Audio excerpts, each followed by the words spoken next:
Yang yang pertama kita masuk adalah dari peristiwa kelahirannya. Memang ajaib. Tidak ada satupun saya kira kisah ya, entah itu dari dongeng ya atau dari kitab suci ya, bahwa kelahiran seorang manusia yang begitu ajaib itu terjadi ya.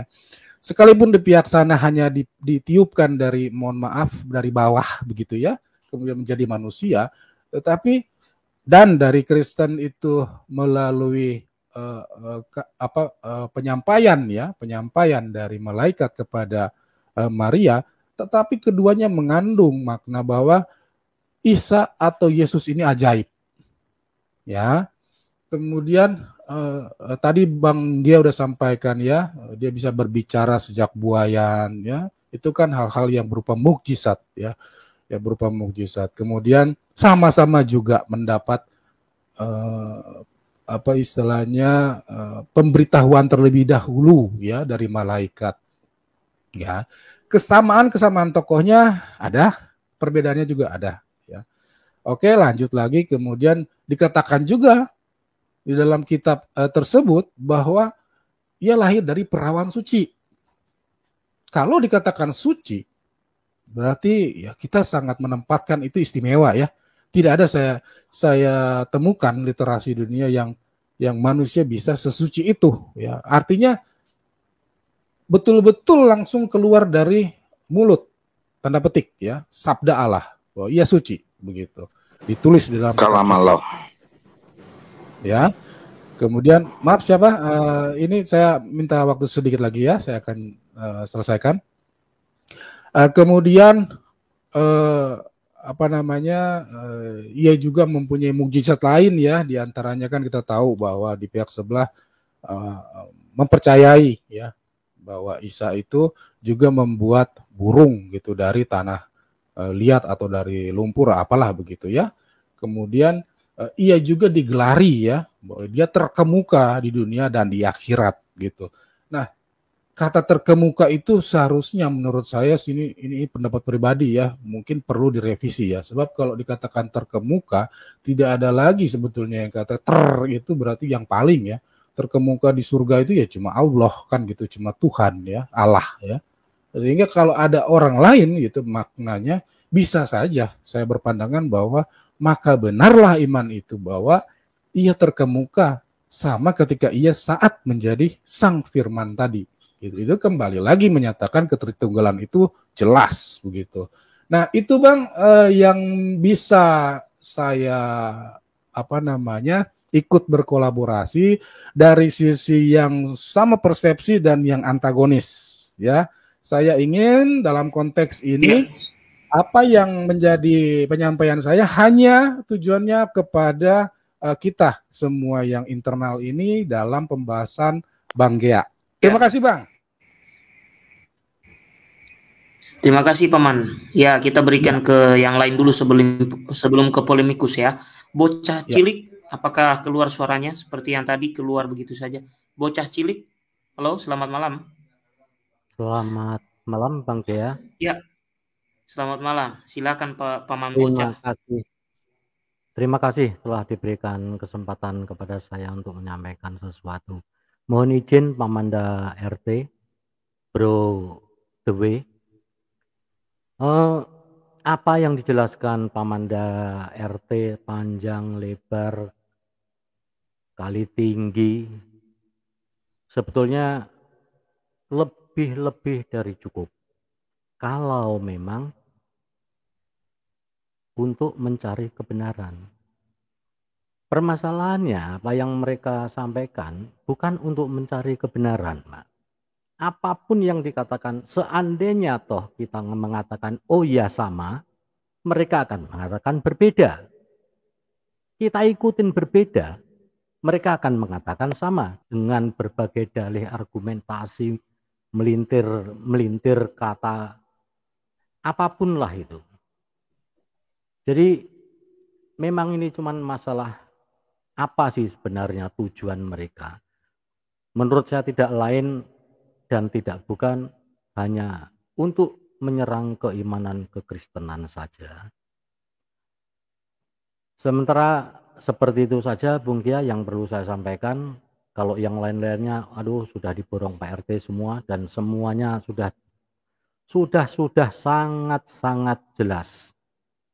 Jadi kesimpulan saya, tujuan mereka memang cuman ya namanya juga polemikus. Semoga ya kita nggak mengikuti pola pikir mereka. Demikian Bung Kia, terima kasih. Ya, Saya langsung baik. mohon izin turun. Ya, terima kasih Paman. Baik, kita sapa Paman Sasuke. Halo Paman, Oke. selamat malam.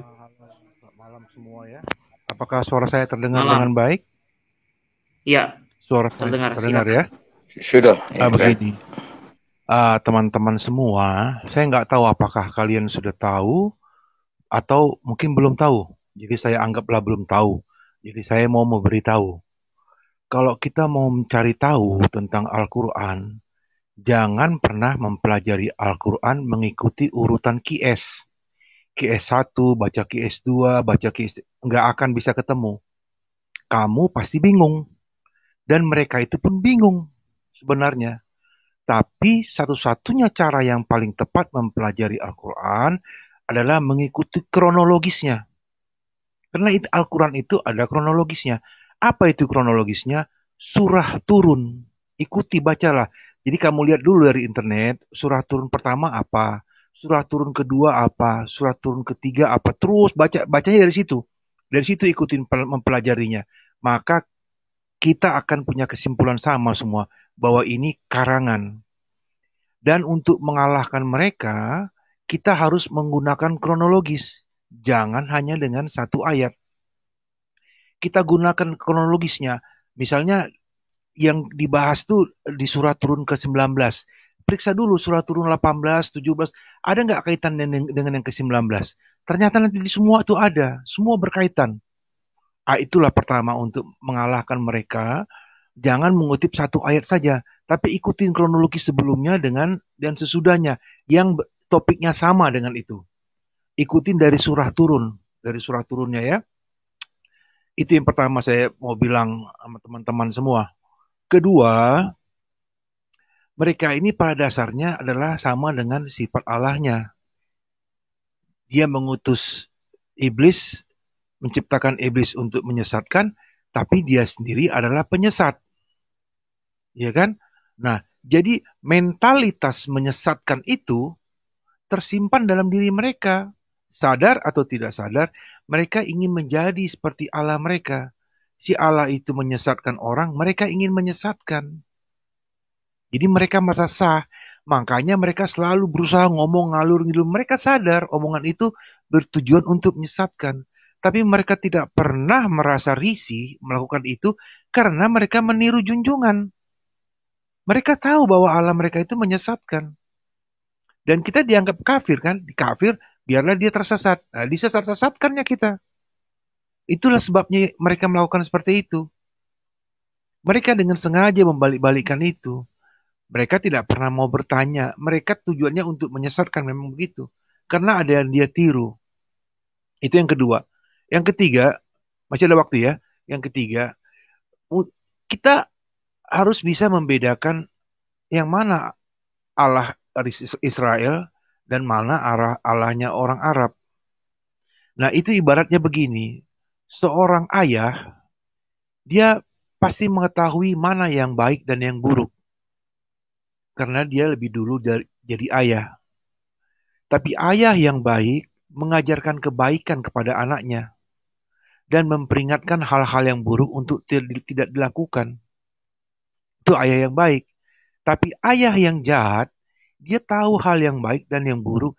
Dan dia mengajarkan yang baik sekaligus dengan yang jahat. Itulah sebabnya ayat-ayat Al-Quran itu bicara tentang menyesatkan. Jadi Allah SWT, dia tahu mengatakan yang baik. Dia tahu mengajarkan yang baik. Tapi di saat yang bersamaan, dia mengajarkan juga yang jahat. Nah, kita bisa lihat nanti kan dari ayat-ayatnya maupun hadis-hadisnya. Jadi membedakannya gampang. Jadi Allah yang benar itu, walaupun dia tahu tentang yang baik dan yang jahat, walaupun dia punya pohon pengetahuan tentang yang baik dan jahat, tapi dia menempatkan dirinya sebagai si baik. Dia memposisikan dirinya kepada yang sebagai si baik. Tetapi Allah yang jahat menempatkan posisinya di dua hal sekaligus, yang baik dan yang jahat. Sehingga umatnya tidak bisa lagi membedakan mana baik dan mana jahat. Karena bercampur diajarkan oleh sumber yang sama. Itulah menyebabkan mereka bingung. Mereka itu kan cuma menghafal bahasa Arabnya aja kan, misalnya kan. Begitu dibahas terjemahannya kan bingung semua. Nah, aku ingatkan sekali lagi sama teman-teman, cobalah baca lagi Al-Quran itu, mengikuti urutan turunnya surah. Misalnya, tentang Nabi membuat ayat, Allah itu membuat ayat tentang bersetubuh si Zainab kan. Nah, itu surah turun ke berapa?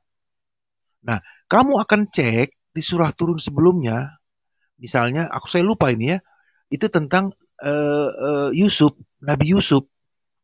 Di Nabi Yusuf itu, si Allah mengatakan bahwa Yusuf itu tidak melakukan perbuatan yang tercela. Dia menjaga dirinya, gitu kan? Jadi di situ Allah membuat satu statement bahwa berbuat zina itu gak baik. Menzinai istri Potifar itu gak baik, maka Yusuf tidak melakukannya. Tapi nanti turun surat berikutnya, ada kejadian di mana Allah menganjurkan bahwa agar Muhammad menjinahi si Zainab, kan gitu kan? Nah, disitulah kelihatan inkonsistensinya. Nah, jadi kalau kalian hanya mengambil satu ayat saja tanpa menggunakan kronologis, mereka tidak akan bisa kita patahkan. Mematahkan mereka. Wah, ini Saya kepental. terpental ya. Ya, silakan Paman Polemikus. Apolemikus. Apolemikus. Dari polemikus aku akan tambahi A. Jadi artinya bukan polemikus, bukan bebal.